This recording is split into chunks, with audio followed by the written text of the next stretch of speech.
Hello students, मैं Darshan Dave, physics teacher. Last time हमने देखा था प्रिंसिपल ऑफ सुपरपोजिशन, तो पहले वो एक बार रिवाइज कर लेते हैं। What is principle of superposition? तो दोस्तों हमने देखा था कि if we have more than two charges are there, then to find the force on any particular charge, then we should add all the forces, all the individual forces acting on that charge due to all the other charges. तो ये जो है वो principal of superposition है। तो उसके ऊपर से हम आज न्यूमेरिकल्स देखते हैं। सबसे पहले example number 1.6। Consider three charges Q1, Q2, Q3, each of Q at the vertices of an equilateral triangle of side L. What is the force on charge capital Q placed at the centroid of the triangle? Here Q1, Q2, Q3 equal to Q. So in the question, we have an equilateral triangle ABC. Q1 is placed on A, Q2 is placed on B, Q3 is placed on C. But you know that Q1, Q2 and Q3 equal to Q given. Now the fourth charge capital Q is placed at the centroid. We want to find out the force acting on capital Q charge. So here what we have to do, according to principle of superposition, we should add all the individual forces acting on charge Q. Now first, force acting on charge capital Q by this Q1. So both the charges are positive. So capital Q experienced repulsion due to this Q1. So this repulsive force is given by F1 shown in the figure. This F1 is in downward direction. Similarly, this capital Q experienced repulsion due to Q2. So Q experience repulsion due to Q2 and this force is given by F2. And this capital Q experience repulsion from Q3. So this force is given by vector F3. Here let us consider the direction. See, F1 is in downward direction. It means it is in the direction of A to O. So see, it is AO. It is a direction of F1. F2, what is the direction of F2? So direction of F2 is from B to O. See this. So here we show the direction of BO. And what is the direction of F3? CO. So here in the figure we show direction of F3. Now here you know that capital Q is at the centroid. So the distance of the centroid from each and every vertices are same. So here friends, AO, BO and CO are same. So let us take AO, BO and CO equal to R. Okay. Now force on capital Q due to Q1 according to Coulomb's law, F1 equal to KQ Q1 upon AO square. See in the figure, distance between capital Q and small q is AO.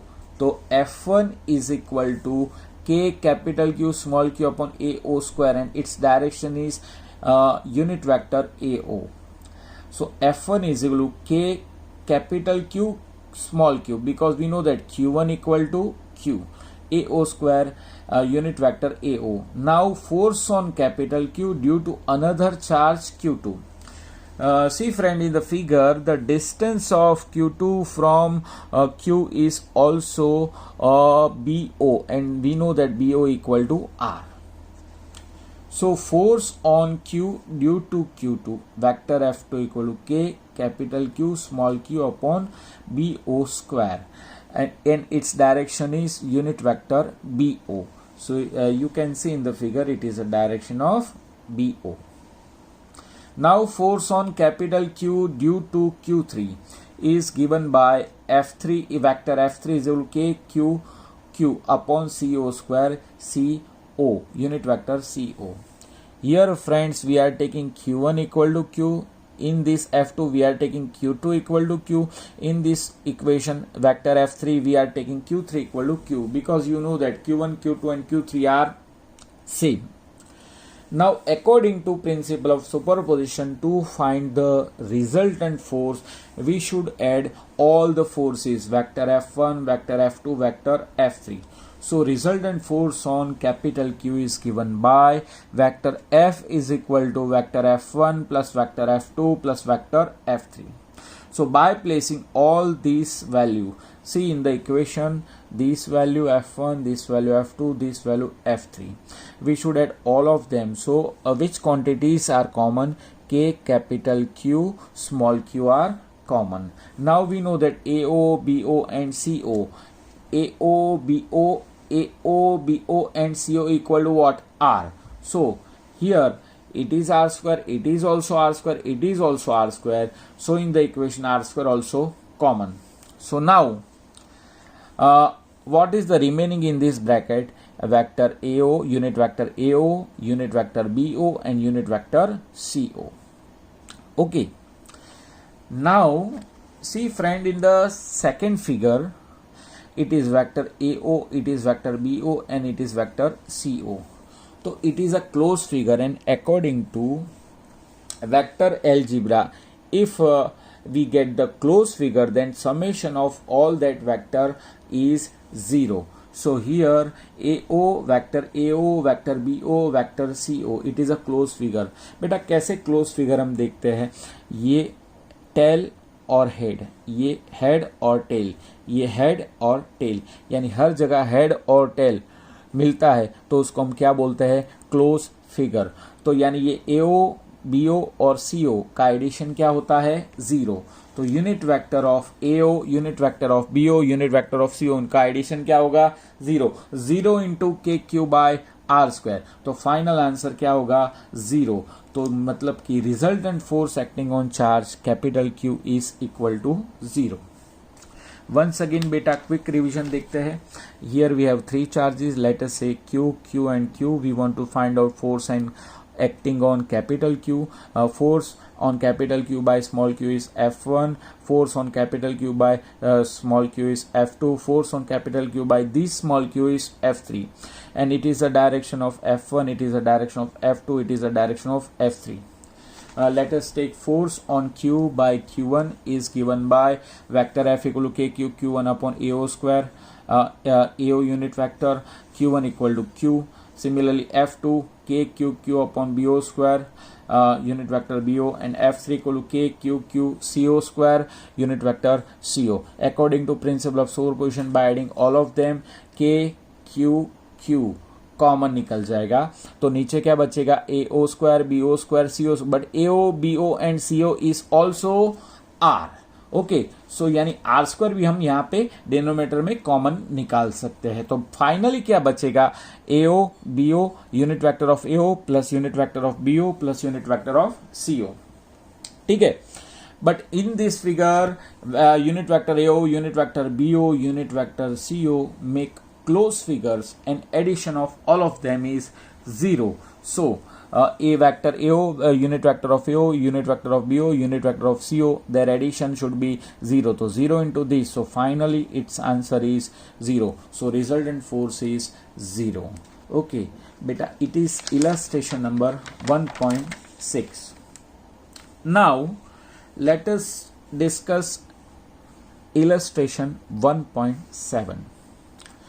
Consider 3 charges Q, Q and minus Q placed at the vertices of an equilateral triangle.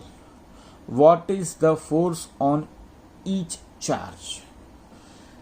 See, in figure we have an equilateral triangle A, B, C. Capital Q is placed at A. Small q is placed A. Small q is placed at B, and minus small q is placed at point C. And this triangle is equilateral triangle. So let's take side of equilateral triangle is equal to what? L. हमें find करना है force acting on each charge. तो सबसे पहले हम force acting on this Q1 find करेंगे. So see this Q is positive. इसके ऊपर कौन फोर्स लगाएगा? तो इसके सिवा बाकी जितने भी चार्जेस है वो इसके ऊपर फोर्स लगाएंगे. अब आपको पता है like charges repel and unlike charges attract. तो देखेंगे कि अट्रैक्टिव फोर्स है या रिपल्सिव फोर्स. बेटा it is plus Q, it is plus Q. So this plus Q experience repulsion from this Q. तो ये जो फोर्स होगा वो होगा F. Once again this plus Q experience repulsion from this Q. तो ये force होगा F. और ये Q और ये क्या है? Minus Q.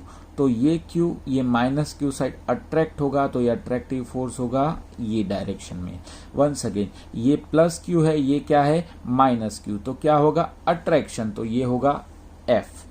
अब ये दोनों फोर्स के बीच के एंगल क्या होगा? बेटा ये जो है ये 60 डिग्री है. ठीक है, बिकॉज ये इक्विलेटरल ट्रायंगल है. तो ये कितना हो जाएगा? 120. कितना हो जाएगा? 120. ठीक है, तो दो फोर्स लगते हैं Q1 पे. सिमिलरली अब Q2 के ऊपर फोर्स फाइंड करेंगे. ये Q पॉजिटिव है, ये Q पॉजिटिव है. पॉजिटिव पॉजिटिव रिपल्शन, यानी ये Q इससे रिपेल होगा. तो repulsive force is denoted by F. Similarly ये प्लस Q है, ये माइनस Q है. तो ये Q इससे अट्रैक्ट होगा. तो ये फोर्स जो है वो F. वंस अगेन इसमें भी ये F और F के बीच का जो ये एंगल है ये कितना होगा? 120 डिग्री. ठीक है. Similarly force on minus Q due to this Q. तो force on minus Q due to this Q is given by, ये अट्रैक्टिव फोर्स होगा तो ये डायरेक्शन होगी. ये माइनस Q ये प्लस Q अट्रैक्टिव फोर्स होगा तो भी ये डायरेक्शन होगी. ठीक है, बट ये जो एंगल बनेगा ये बनेगा 60 डिग्री. ठीक है. अब Q1 के ऊपर दो फोर्स है, Q2 के ऊपर भी दो फोर्स है और Q3 के ऊपर भी दो फोर्स है. According to law of vector addition, we can find out the force using method of parallelogram. तो यानी ये एक फोर्स ये दूसरा force, diagonal is the resultant vector. So F1 is the resultant force on Q1. Similarly ये parallelogram बना और ये diagonal is the resultant vector. So F2 is the resultant force on Q2. Similarly ये एक vector ये दूसरा vector ये parallelogram बना तो diagonal is the resultant vector. So F3 is the resultant force on Q3. बस हमें ये F1, F2 और F3 तीनों की वैल्यू फाइंड करनी है. ठीक है. Now here each such force has magnitude F equal to 1/4 pi epsilon 0 Q square by L square. बेटा according to the formula of F equal to K Q1 Q2 by R square. देखो हर एक charge का magnitude तो Q ही है, ये minus Q है but magnitude तो इसका क्या होगा? Q ही होगा ना. तो हर एक चार्ज का मैग्नीट्यूड Q होगा. सो चार्ज की प्रोडक्ट क्या होगी हर एक पैर में? ये दोनों में भी Q इंटू Q, ये दोनों में भी Q इंटू Q, ये दोनों में भी Q इंटू Q, यानी K मतलब 1/4 pi epsilon 0 magnitude of charge Q square और डिस्टेंस बिटवीन देम. तो Q1 और Q2 के बीच का डिस्टेंस L, Q2 और Q3 के बीच का डिस्टेंस भी L, Q1 और Q3 के बीच का डिस्टेंस भी क्या होगा? L. तो डिस्टेंस भी सेम है. तो हर एक फोर्स का मैग्नीट्यूड क्या होगा? 1/4 pi epsilon 0 Q square by L square. ठीक है. अब हम F1 फाइंड करते हैं. याद करो बेटा फॉर्मूला ऑफ पैरेललोग्राम. ये F1 is the resultant force of this F and this F and angle between them is 120. So vector F1 is equal to under root of F square plus F square plus 2 F1 into F2 मतलब F into F cos angle कितना है 120 degree. अब ये F1 की direction देखो बेटा, ये F1 ये F1 की डायरेक्शन ये फिगर में ये डायरेक्शन है and it is parallel to BC। बरोबर देखो, हाँ, F1 की जो डायरेक्शन है it is parallel to BC, यानी ये F1 की डायरेक्शन पैरेलल टू BC, यानी let us give vector BC is in the direction of F1। ठीक है, तो F1 की जो डायरेक्शन है it is unit vector BC। cos 120 का आंसर होता है -1/2। तो vector F1 equal under root of F² plus F² plus 2F² cos 120 equal to what, -1/2 BC। ये 2 कैंसिल हो गया, F² plus F² minus F², ये F² कैंसिल हो जाएगा। तो फाइनली F1 का आंसर क्या होगा, F into BC, where unit vector BC is unit vector along BC, यानी it is the direct, it shows the direction of F1। See again in this figure, ये F1 और ये BC दोनों same direction. ठीक है, अब उसके बाद similarly total force on Q2। बेटा ये Q2 के ऊपर टोटल फोर्स, तो यहाँ पे जैसी फिगर Q1 के ऊपर F1 की बन रही थी, सेम वैसे फिगर F2 की बन रही है। यहाँ पे भी क्या है, यहाँ पे भी एंगल कितना है, 120 डिग्री, यानी इसका आंसर इसके जितना आएगा। बट F2 की जो डायरेक्शन है वो है AC। देखो F1 की डायरेक्शन क्या थी, BC, तो F2 की जो डायरेक्शन है तो वो क्या होगी, AC। तो यानी ये AC डायरेक्शन F2 की डायरेक्शन। तो यहाँ पे जब यूनिट वेक्टर BC था F1 में, तो F2 में यूनिट वेक्टर क्या होगा, AC होगा। ठीक है, okay. Now force on charge Q3। बेटा Q3 के ऊपर जो फोर्स है वो है F3। अब यहाँ पे ये फोर्स और ये फोर्स के बीच का एंगल बन रहा है 60 डिग्री। तो अब यहाँ पे थोड़ा सा चेंज होगा टर्म में, F3 is equal to F² plus F² plus 2F into F cos 60। यहाँ पे unit vector in the direction of F3, see F3 is in downward direction and let us take that direction is suppose n cap. Once again F3 is in with direction downward, उसको हम बोल देंगे n cap. अब आपको question होगा हमने यहाँ पे n कैप क्यों नहीं लिया, बेटा ये F1 है, it is parallel to BC, तो हमने यूनिट वेक्टर BC डायरेक्शन ली। F2 is parallel to AC, तो हमने डायरेक्शन ली unit vector AC, but this vector is not parallel to any side, so let us consider it is n cap। तो F3 is equal to F² plus F² plus 2F F cos 60 n cap, where n cap is unit vector along the direction bisecting angle ACB, along the direction bisecting angle ACB। ये जो vector है ये n cap आपको बता रहा है। ठीक है, तो F3 किसकी डायरेक्शन में है, n cap की। आपको इजी पड़े इसलिए मैंने यहाँ पे सेकंड फिगर भी ड्रॉ की है, तीनों फोर्सेस की डायरेक्शन। ठीक है, अब उसके बाद आगे F3 is equal to under root of F² plus F² plus F² n cap, यानी √3 F into n cap. Okay, it is numerical number 1.7, example number 1.7। तो सबसे पहले हमने फाइंड किया F1 फाइंड किया, फिर फाइंड किया F2 एंड फिर फाइंड किया F3। यहाँ पे एंगल 120, यहाँ पे एंगल 120, यहाँ पे एंगल 60। F1 की डायरेक्शन BC, F2 की डायरेक्शन AC और F3 की डायरेक्शन हमने ली थी n कैप। ठीक है, तो finally it is example number 1.7।